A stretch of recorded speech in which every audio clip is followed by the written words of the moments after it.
बिस्मिल्लाहिर्रहमानिर्रहीम। अस्सलामु अलैकुम व रहमतुल्लाहि व बरकातुहू। मुअज़्ज़िज़ हाज़रीन इकराम, बुज़ुर्गान मिल्लत, मेरे गयूर नौजवान साथियों, और जहां तक मेरी आवाज मेरे दुश्मनों को पहुंच रही है, सुन लो मेरी आवाज।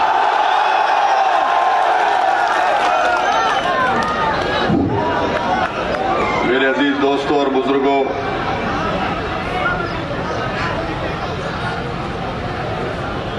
मौलाना एहतशाम रजा हाशमी साहब, उम्मीदवार प्रत्याशी मजलिस इत्तेहादुल मुस्लिमीन हसनपुर, एडवोकेट मोहम्मद आदिल अंसारी साहब, उम्मीदवार नौगावा सादात, मोहतरम जनाब शौकत अली साहब, सदर मजलिस उत्तर प्रदेश जनाब शमीम तुर्क साहब, जनरल सेक्रेटरी उत्तर प्रदेश मजलिस इत्तेहादुल मुस्लिमीन निज़ाम नफ्तर साहब, रुकने बल्दिया मुफ्ती साकिब कासमी साहब, नईम मंसूरी साहब जो जिला सदर अमरोहा के, यूसुफ अब्बासी साहब, जनाब रईस अहमद सैफी साहब, जीशान मंसूरी साहब, जनाब फारूक सैफी साहब, जनाब हाजी यासीन अंसारी साहब, हाजी नईम अंसारी साहब, हाफिज आसिफ साहब, मौलाना अब्दुल करीम साहब, एडवोकेट आसिम अंसारी साहब, मोहम्मद फैसल तुर्क साहब। मेरे अजीज दोस्तों और बुजुर्गों, मैं आपको ये बताने आया हूं कि आप अपना वोट 10 तारीख के उत्तर प्रदेश के विधानसभा के पहले चुनाव में जरूर उस अपने वोट का इस्तेमाल करिए। मैं आपको शुक्रिया अदा करने भी आया हूं कि आपने अपना कीमती वक्त निकालकर आज की इस मीटिंग में आपने शिरकत की। आपका बेहद शुक्रिया। अल्लाह आपके जज्बे को और मजबूत करे और मजलिस से वाबस्तगियों को अल्लाह आपके नस्लों में दाखिल कर दे। मेरे अजीज दोस्तों और बुजुर्गों, मजलिस इत्तेहादुल मुस्लिमीन के एक सिपाही होने के नाते मैं आपको ये बताने आया हूं कि हम सियासत या राजनीति पिछले 70 साल से मजलिस इत्तेहादुल मुस्लिमीन अमली सियासत में हिस्सा ले रही है। हम सियासत या राजनीति हमारे लिए कोई तिजारत नहीं है, कोई दौलत कमाने का जरिया नहीं है। हमारे लिए सियासत में, भारत की जमहूरियत में हिस्सा लेने का मकसद ये है कि हमको हमारा हक मिले, मजलूमों से इंसाफ हो, कमजोरों को ताकतवर बनाया जाए, गरीबों को उठाया जाए, माँ और बहनों को उनका हक मिले, और जो भारत के संविधान में जो कमजोरों के ताल्लुक से बाबा साहेब अम्बेडकर ने लिखा, वो तमाम चीजों को हासिल किया जाए। मजलिस में और दूसरी सियासी पार्टियों में फर्क ये है कि हम राजनीति गरीब और कमजोरों की हक की लड़ाई के लिए करते हैं, अपनी जाती अना के लिए या मकबूलियत के लिए या तिजारत के लिए नहीं करते। और आज मैं उत्तर प्रदेश में अगर आया हूं, अल्लाह मेरे दिल का हाल जानने वाला है। मैं अपनी मकबूलियत या अना की तस्कीन के लिए नहीं आया हूं।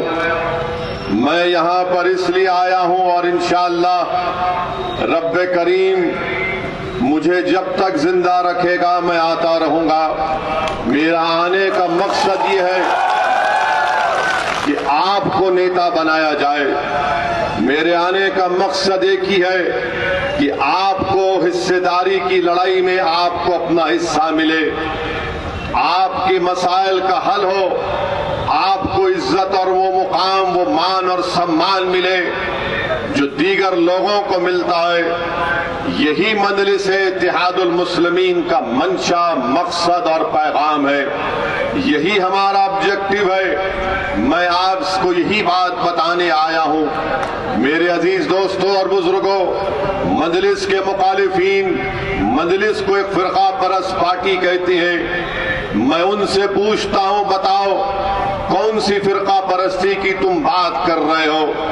आज सरजमीन दक्कन में मजलिस के 7 रुकन असेंबली है, 7 MLA विधानसभा में है, बिहार में 5 हैं, महाराष्ट्र में 2 हैं। बताओ, वहां की कोई मिसाल दो, हैदराबाद की या सीमांचल की उस सरजमीन की जो भारत का सबसे पसमानदा इलाका है, या फिर मालेगांव और धूलिया जहां पर मजलिस के विधायक हैं।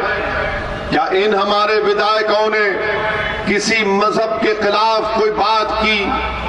क्या हमने नफरत को आम किया या मोहब्बत को आम करने की बात करते हैं? मेरे अजीज दोस्तों और बुजुर्गों, फिरका परस्ती का इल्जाम लगाने वाले ये भूल जाते कि औरंगाबाद महाराष्ट्र में 21 साल से शिवसेना का MP जीत रहा था बीजेपी की ताईद से। ना कांग्रेस उसको हरा पा रही थी, ना राष्ट्रवादी कांग्रेस उसको हरा पा रही थी, ना समाजवादी पार्टी उसको हरा पा रही थी। जब मजलिस का एक जियाला जिसका नाम इम्तियाज जलील है, जब उसने इलेक्शन लड़ा तो औरंगाबाद की जनता ने 21 साल के शिवसेना के MP को हराकर उसको कामयाब किया। बताओ, ये काम कांग्रेस क्यों नहीं कर सकी? समाजवादी राष्ट्रवादी क्यों नहीं कर सकी? फिर तीसरा इल्जाम लगाते हैं कि जहां पर मजलिस लड़ती है वहां पर बीजेपी जीत जाती है। मैं हमेशा इस बात को कहा हूं और आज भी कह रहा हूं, मैं उन समाजवादी पार्टी, कांग्रेस, BSP या कोई भी हो, बीजेपी का भी हो, एक वक्त तय कर लो, किसी टीवी चैनल पर तुम चारों एक साथ बैठकर मुझसे बहस कर लो। 10 मिनट के अंदर मैं दलाल देकर तुम्हारी जबानों को बंद कर दूंगा। तुमको बताऊंगा कि क्या सच है और क्या झूठ है। मगर इनका मसला यह है, क्योंकि असदुद्दीन ओवैसी हक की आवाज को उठाता है। असदुद्दीन ओवैसी संविधान के दायरे में रहकर संविधान ने जिन बातों का जिक्र किया, क्या किया संविधान ने जिक्र? संविधान ने कहा लिबर्टी, उसके माने आजादी। संविधान ने कहा जस्टिस, उसके माने इंसाफ। संविधान ने कहा फ्रेटर्निटी, उसके माने भाईचारगी। Liberty, equality, fraternity, justice, equality के माने मसावात। मेरी लड़ाई यही है। मैं आजादी चाहता हूं। किससे आजादी चाहता हूं? फिरका परस्त ताकतों के जुल्म से। मैं आजादी चाहता हूं किससे? मैं आजादी चाहता हूं उन पार्टियों से जो RSS को उम्मीदवार हसनपुर में उतारकर मुझसे कह रहे हैं कि तुम गुलामी इसकी करो। मैं भाईचारगी चाहता हूं, मैं भाईचारगी, फ्रेटर्निटी चाहता हूं। क्या चाहता हूं? इसीलिए हमने भागीदारी परिवर्तन मोर्चा को बनाया। मैं जब इंसाफ की, जस्टिस की बात करता हूं तो मेरा मानना यह है कि उत्तर प्रदेश के हर मैदान में मुझसे इंसाफ किया जाना चाहिए। शिक्षा में, ठेकेदारी में, पुलिस की भर्ती में ये इंसाफ की हम बात करते हैं। इक्वालिटी की जब बात, मसावात की बात जब हम करते हैं तो हमारा मानना यह है कि जब तुम्हारे मंच पर सब लोग बैठ सकते हैं तो फिर मैं क्यों तुम्हारे साथ नहीं खड़ा हो सकता? मसावात के माने, मसावात या बराबरी के माने ये नहीं है कि तुम दरी बिछाते रहो, गुलामी करते रहो और इनके सामने सर झुकाओ। यही बात इनको पसंद नहीं आती कि ओवैसी, इनको जो बात पसंद नहीं आती वो ये नहीं मिलाऊंगा, नहीं मिलाऊंगा। जो बीजेपी गलत काम करेगी तो उसके खिलाफ आवाज उठाऊंगा। अगर इस मुल्क को, जिसको हमारे उलमाए किराम ने अपने खून से आजाद किया, इस मुल्क को सन 57 की जंग आजादी में हमारे उलमाए किराम ने जिहाद का फतवा अंग्रेजों के खिलाफ किया। अल्लामा फजल हक खैराबादी रहमतुल्लाह अलैह ने काला पानी की सजा को कबूल किया, फांसी के फंदे को मुस्कुराकर अपने गले में डाला, मगर अंग्रेजों के सामने अपनी गर्दन को नहीं झुकाया। रेशमी रुमाल की तहरीक चलाने वालों ने माल्टा की जेल में सालों गुजार दिए। हमने इस मुल्क को अपने खून से आजाद करवाया। ये मुल्क मेरा भी है, सबका मुल्क है। मगर आज अगर बीजेपी उस मुल्क के सेकुलर कैरेक्टर को बदलने की बात करती है तो सदुद्दीन ओवैसी मोदी की आंख में आंख डालकर बोलता रहा और बोलता रहेगा इंशाअल्लाह ताला। अगर कोई ये समझता है कि उत्तर प्रदेश के बीजेपी के मुख्यमंत्री के खिलाफ तकरीर करने से मेरी आवाज को दबा दिया जाएगा, तो याद रखो, जब तक जिंदा हूं सच बोलता रहूंगा, तुम्हारी ताकत मुझे दबा नहीं पाएगी। आज इल्जाम लगाते हैं कि मजलिस के लड़ने से बीजेपी जीत जाती है। बोलते हैं ना, सुना आपने, बहुत से मुनाफिकीन है जो ये बात को करते रहते हैं। मैं उनसे कह रहा हूं, अगर तुम्हारे दिल में, तुम्हारी सोच में अगर राई बराबर ज़मीर जिंदा है तो सुनो मेरी इस बात को। बताओ, 2014 के पार्लियामेंट के चुनाव हुए थे, क्या ओवैसी की पार्टी यहां से लड़ी थी? 75 लोकसभा की सीट पर बीजेपी कामयाब हो गई, मेरी वजह से जीती। समाजवादी पार्टी के 5 यादव परिवार के लोग कामयाब हो गए थे, याद है ना?